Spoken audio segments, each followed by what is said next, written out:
Assalamualaikum warahmatullahi wabarakatuh. Kembali lagi di Zimbah Jawa, the best favorite channel. Hari ini kita akan membahas tersesat di alam jin di hutan Kalimantan Selatan selama 8 tahun. Cerita ini diambil dari kisah nyata yang menimpa, sebut saja namanya Hendra, 50 tahun, dan istrinya Norma, sekitar 40 tahun. Awal Maret tahun 2000. Apapun keadaannya, ini bisa dijadikan pelajaran dan hikmahnya. Pastinya di balik dunia nyata ada penghuni gaib di alam ini. Percayalah, Allah Maha lebih tahu, dan Allah Maha kuasa dari apapun ciptaannya. Dalam surat Ad-Dariyat ayat 56, "Wa ma khalaqtul jinna wal insa illa liya'budun." Dan aku tidak menciptakan jin dan manusia melainkan supaya mereka mengabdi kepadaku.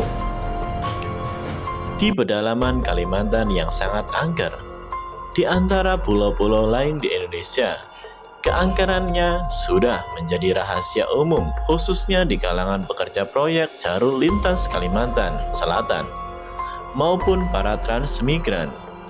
Wingit dan keangkeran belantara Kalimantan Selatan tidak dapat bisa dijumpai hutan dimanapun di Pulau Jawa. Masyarakat di daerah Sungai Nyamuk, Desa Lampahan, Kabupaten Kota Baru, Provinsi Kalimantan, sudah tak aneh berpapasan maupun dihampiri jin berwujud aneh, baik pada malam hari maupun siang bolong. Di antara lebatnya pohon-pohon tua berpostur raksasa, diyakini menjadi pusat kerajaan jin. Wilayah kekuasaan sangat luas hingga memakan separuh lebih daratan Pulau Borneo ini. Gaung kebesaran Raja Jin masa lampau bergelar Pangeran Agung Borneo. Ini lebih jauh populer dibandingkan Presiden Indonesia di alam manusia. Usianya tidak ada yang tahu persis, namun diyakini sudah ada sebelum orang bule atau Belanda mendarat di bumi Jamrut Khatulistiwa. Bahkan jauh sebelum Kalimantan dihuni oleh bangsa manusia. Sebagian anak-anak Dayak bahkan menjalin persahabatan dengan jin sudah bukan barang aneh. Anak dari suku pedalaman ini punya bahasa sandi tersendiri untuk memanggil sahabatnya agar bersedia datang dari alam gaib ke alam manusia. Berbeda dengan mantra para supranatural yang panjang berkelok-kelok. Bagi anak Dayak, kayak hanya cukup menyebutkan beberapa kata ke arah batang pohon tua dan besar. Hanya dalam hitungan menit, dari dalam batang pohon raksasa itu muncul dan keluar jin dalam wujud anak sebaya anak manusia yang mengundangnya. Kedua bocah dari dua alam berbeda itu pun terlibat permainan tanpa rasa takut ataupun jengah hingga berjam-jam. Mereka menghentikan permainan manakala di tempat itu melintas manusia dewasa ataupun orang tua si anak manusia tersebut. Tetapi sepanjang pemantauannya dilakukan secara sembunyi-sembunyi, aktivitas permainan kedua bocah dari dua alam berbeda itu pun tidak akan terusik. Bagaimana jadinya jika ada manusia yang secara tidak sengaja memasuki ataupun tersesat dalam kerajaan jin itu? Tentu ada dua kemungkinan. Jika masih beruntung, manusia bersangkutan akan menemukan jalan keluar dari jin ke alam manusia. Tetapi jika apes, bisa-bisa sepanjang sisa umurnya terjebak di alam jin. Lalu bagaimana jadinya jika manusia tersebut dianggap telah melakukan pelanggaran sehingga dianggap layak untuk dihukum? Ikuti peristiwa mencekam yang dialami oleh Hendra, 45 tahun, seorang transmigran asal Indramayu, Jawa Barat.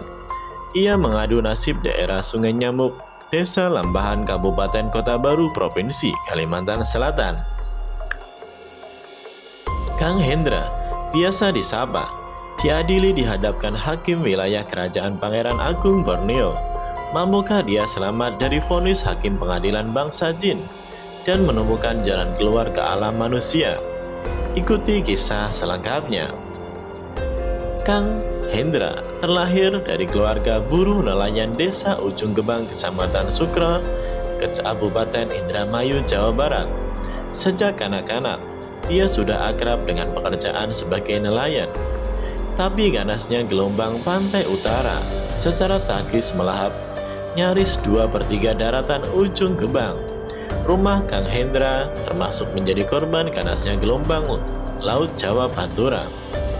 Tanpa sisa apapun, Kang Hendra dan istri serta seorang anaknya ditatarkan pamong desa setempat menjadi peserta transmigran yang dibiayai oleh Dinas Kependudukan setempat. Tanpa keluar biaya sepeser pun, Kang Nur diberangkatkan ke daerah Sungai Nyamuk, Desa Lampahan, Kabupaten Kota Baru, Provinsi Kalimantan Selatan. Di Desa Lampahan dia menerima satu rumah sederhana dengan dinding dari papan kayu dan atap dari lembaran seng. Sebagai sumber penghasilan, dia mendapat hak mengelola 2 hektar lahan yang sudah dibuka pemerintah daerah setempat. Sebelum mendapatkan penghasilan selama 2 tahun, Kang Hendra maupun para transmigran yang lain menerima jatah hidup dari Pemkab Indramayu berupa beras, lauk, dan kebutuhan dapur lainnya. Secara sekilas, Kang Hendra tak lagi terbelit kesulitan seperti membelitnya selama di desa Ujung Gebang. Tetapi situasi dan kondisi transmigran yang jarak rumahnya penduduknya saling berjauhan mengundang malapetaka.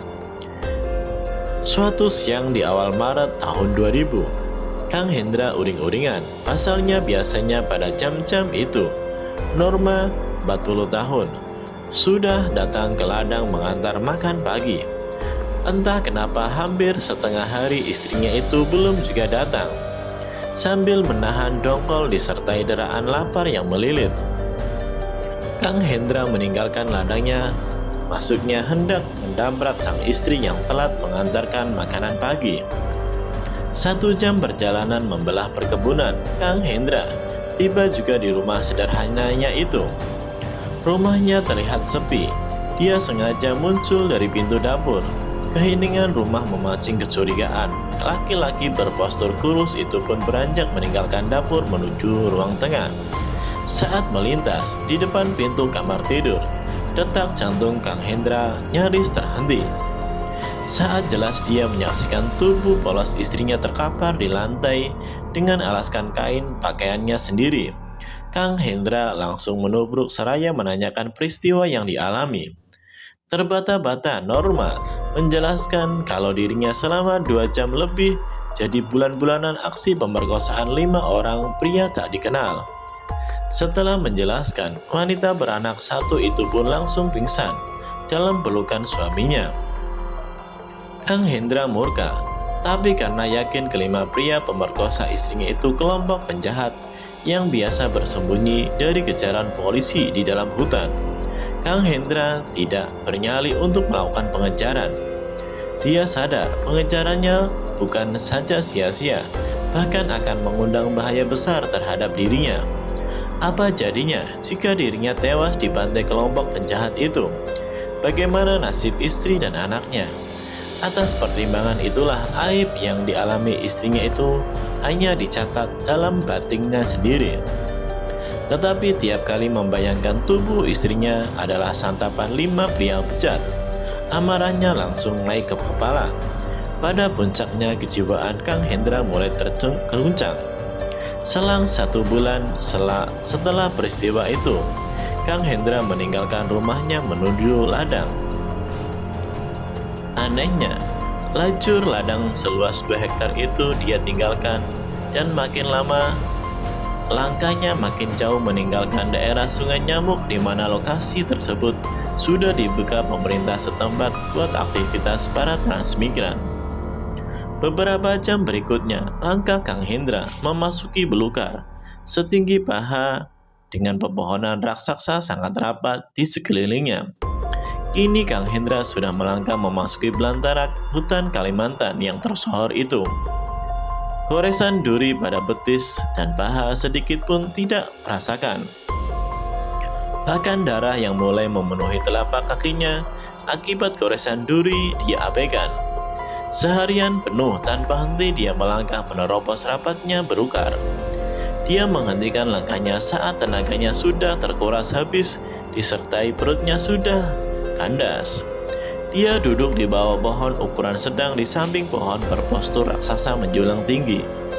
Selama mengayuh langkahnya, laki-laki kurus itu lebih banyak menunduk, mengamati belukar yang akan dilalui, hingga beberapa kali saja mendongakkan wajah ke langit yang sebagai terhalang rimbun dedaunan. Pada saat mendongakkan ke atas, sontak saja langkah kakinya terhenti, bahkan nyaris berhenti nafas manakala dia menyaksikan pohon kantil yang menaungi kepalanya. Tetapi bukan karena daunnya yang rimbun hingga menyontakkan langkah kakinya, melainkan ada keganjilan pada bentuk kembangnya. Di antara ratusan bahkan ribuan kuntum kembang yang mekar, di antaranya ada kuntum kembang kantil yang unik, ganjil, dan horor, di mana satu kuntum bentuknya berupa perempuan bugil secara utuh, sebesar lengan orok manusia, dan satu kuntum lainnya hanya sebatas pantat, sehingga ke ujung kaki yang juga telanjang. Begitu terkesimanya hingga Kang Hendra belasan menit lamanya mengamati keganjilan kembang kantil, dan saat menurunkan wajahnya, dia tergeletak mundur. Apalagi yang terjadi? Hening Kang Hendra berkerut hingga 3 lipatan. Betapa tidak, di bawah kakinya kini tak lagi semak belukar.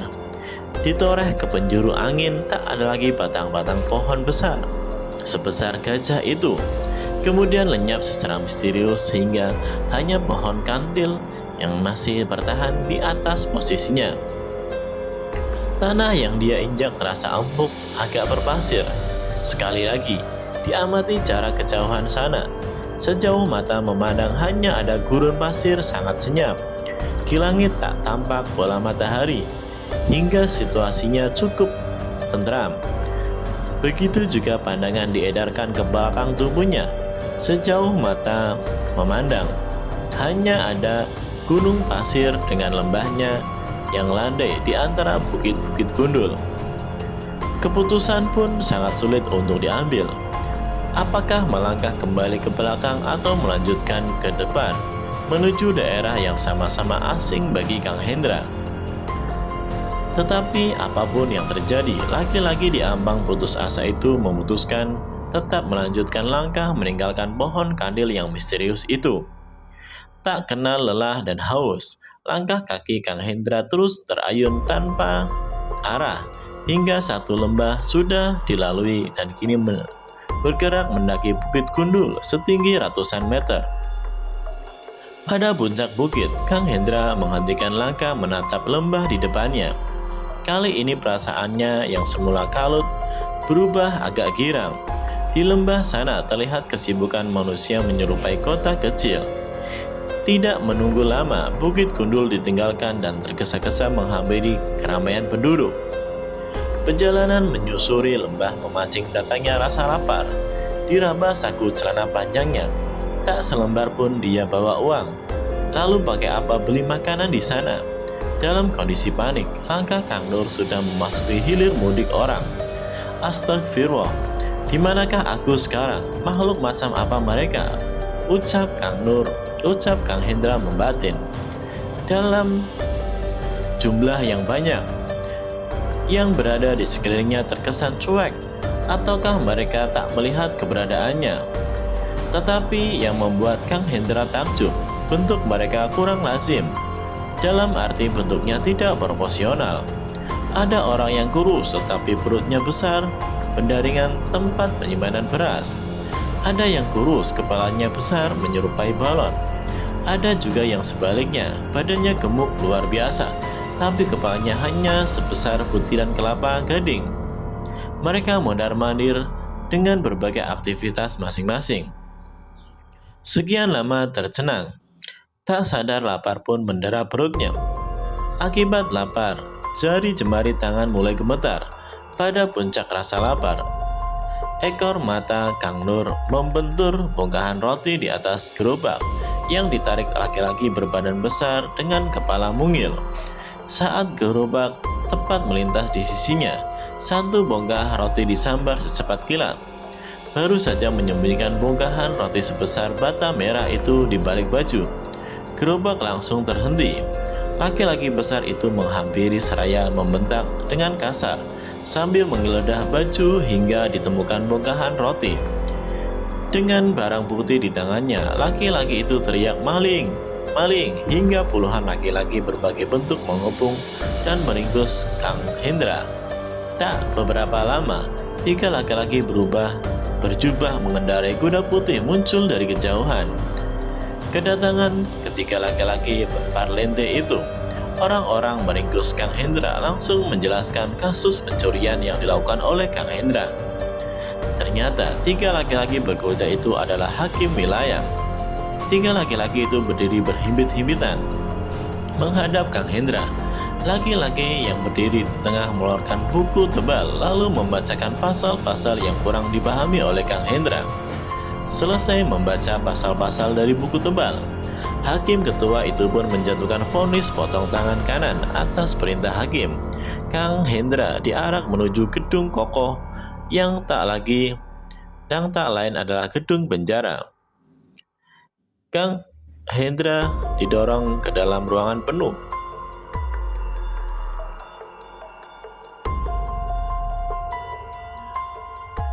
Orang-orang kemungkinan tahanan, lalu pintu jeruji digembok dari luar. Diamati puluhan laki-laki dan perempuan, ada yang di ruangan cukup terancam. Tak sadar, Kang Hendra bergidik penuh ketakutan.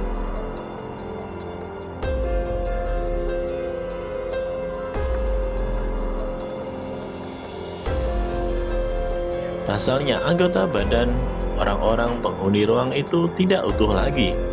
Ada yang buntung lengan kanannya, ada yang lengan kirinya, ada kedua tangannya seluruhnya buntung. Ada yang tanpa hidung, tanpa bibir, bahkan ada yang tanpa kaki. Tentu saja mereka tidak cacat lahir, melainkan akibat hukuman yang dijatuhkan hakim atas perbuatan jahat yang dilakukan.